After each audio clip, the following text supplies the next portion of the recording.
Welcome to our program Stopping Zoonotic Diseases, the Vegan Lifestyle Matters, Part 2 of 2.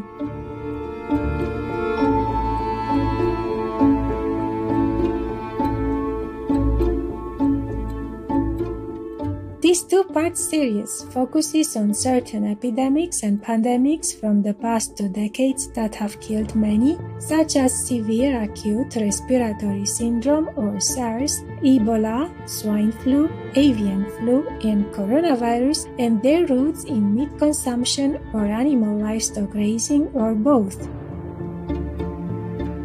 We also cover how a plant-based diet is the best way to minimize zoonotic diseases or infectious diseases caused by the transmission of germs between animals and humans.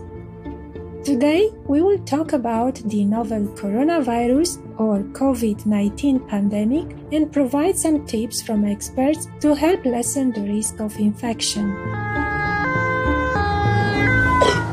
Every state now reporting deaths from the virus. The number of COVID deaths has surged to at least 32,000. One of our patients seriously ill and on a ventilator. How can we minimize the catching coronavirus? Well, the BBC...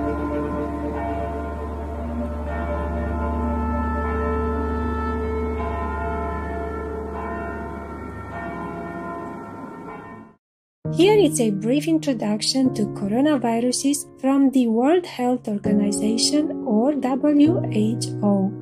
Coronaviruses are a large group of viruses. They consist of a core of genetic material surrounded by an envelope with protein spikes.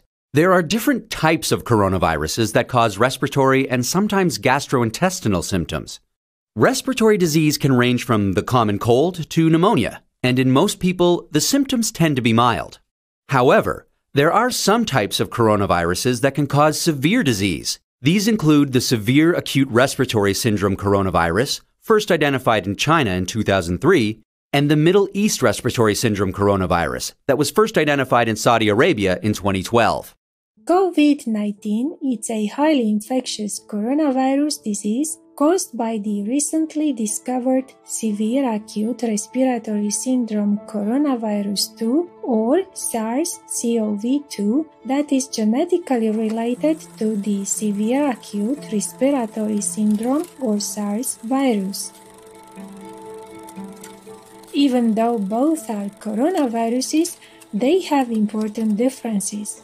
SARS-CoV-2 was not known to scientists before the outbreak began in Wuhan, China in December 2019. Like other coronaviruses, SARS-CoV-2 jumped from animals to humans. According to an online article published by the British medical journal The Lancet in January 2020, 2/3 of the 41 patients initially admitted to a hospital in Wuhan, China, had been exposed to a wholesale seafood market located in the center of the city.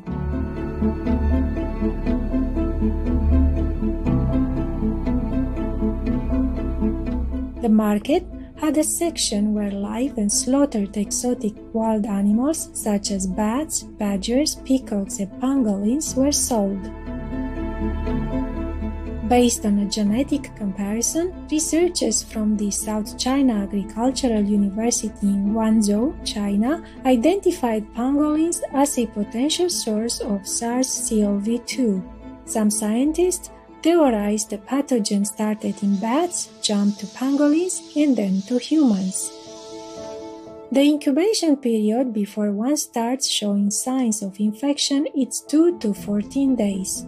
Even though some patients might experience nasal congestion, runny nose, sore throat, or diarrhea, the most common symptoms of COVID-19 are fever equal to or higher than 38 degrees Celsius, dry cough, shortness of breath, and fatigue or muscle aches. In more severe cases, it can lead to pneumonia, acute respiratory distress syndrome or ARDS, and organ failure. Older people and those with chronic medical conditions such as heart disease, diabetes, or lung disease are more susceptible to becoming infected and face the highest risk of death. Most importantly, the WHO recommends that people with fever, cough, and difficulty breathing call their local health authority regarding receiving medical attention. The data and research findings from previous zoonotic disease epidemic and pandemic events and the current situation with COVID-19 clearly demonstrate that emergency action is needed, and governments worldwide should now immediately ban all animal livestock raising and the sale of meat, whether from domestic or wild animals, not only to protect global public health and save lives, but also to show kindness and respect to our animal friends. We will now briefly pause for a constructive message. Please stay tuned to Supreme Master Television.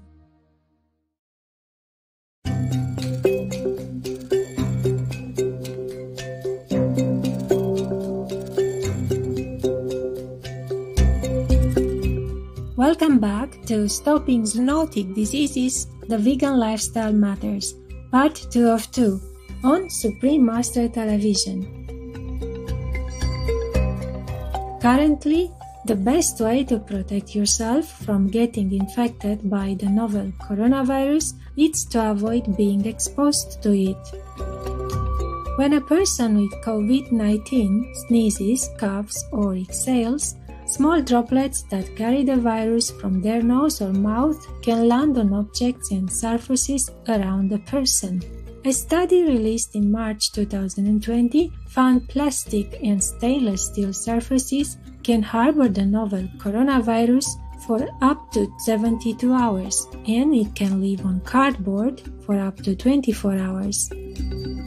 High-touch areas that might be contaminated include doorknobs, elevator buttons, tables, light switches, handrails, countertops, and bathroom fixtures. Even shopping carts, ATM screens, gas pumps, checkout keypads, and other publicly used items can be reservoirs for the virus. If people touch infected objects or surfaces, they can catch COVID-19 by rubbing their nose or eyes or touching their mouth with their hands. Regular hand washing is strongly recommended to help prevent infection. If soap and water are not available, use alcohol-based hand sanitizers, at least 60% concentration. Here is a public service announcement from the UK's National Health Service, or NHS, regarding the WHO recommended hand washing technique for hygiene. The NHS states, you should wash your hands for the amount of time it takes to sing Happy Birthday twice, or around 20 seconds.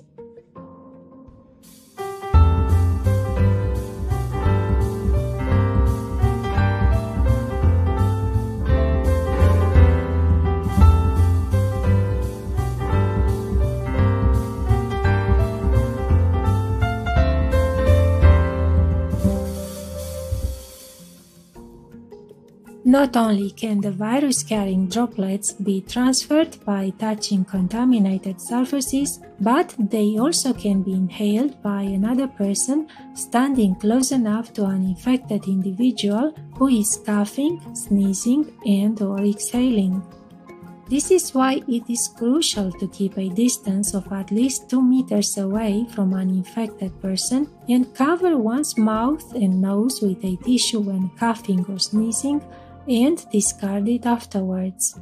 Some important public health measures that some governments are requiring include social distancing, meaning asking citizens to avoid crowds and large gatherings, skipping non-essential trips outside the home, and avoiding close contact with others by foregoing greetings like handshakes and hugging. A surgical mask is designed to guard against splashes and droplets and also wall off the droplets from the wearer. The WHO recommends cleaning one's hands before putting on a mask. A mask only has a short period of efficacy and one should not touch the mask's front while wearing it. It is advised to change the mask if it becomes damp or soiled. The correct way to wear a surgical mask includes ensuring a good fit by securing the loops around the ears, covering the mouth, nose and chin, as well as pinching the metal strip or stiff edge against the nose ridge and ensuring no gaps between the mask and face.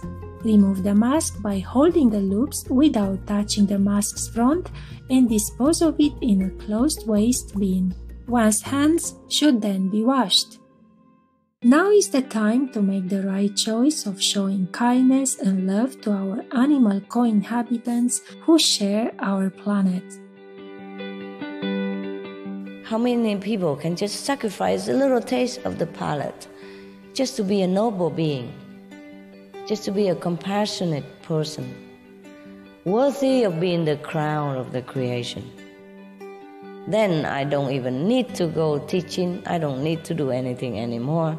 It would be much better, and the animals will be happy, human will be more elevated, and hospital will be less. So let's wish that the human beings, all of them, will wake up to their noble intention inside their heart. Before they were born, or when they were just born, they were noble, pure, heroic. So let's hope that the human beings will awaken within themselves these superior quality, which make us the crown of the creation. Let them wake them up, and then we will be all in heaven, really. If no more killing, this planet shall be heaven. May we now make zoonotic diseases and illnesses from eating animal products a thing of the past by humanity rapidly switching to the health-protecting vegan diet. For information about coronavirus or COVID-19, please visit who.int.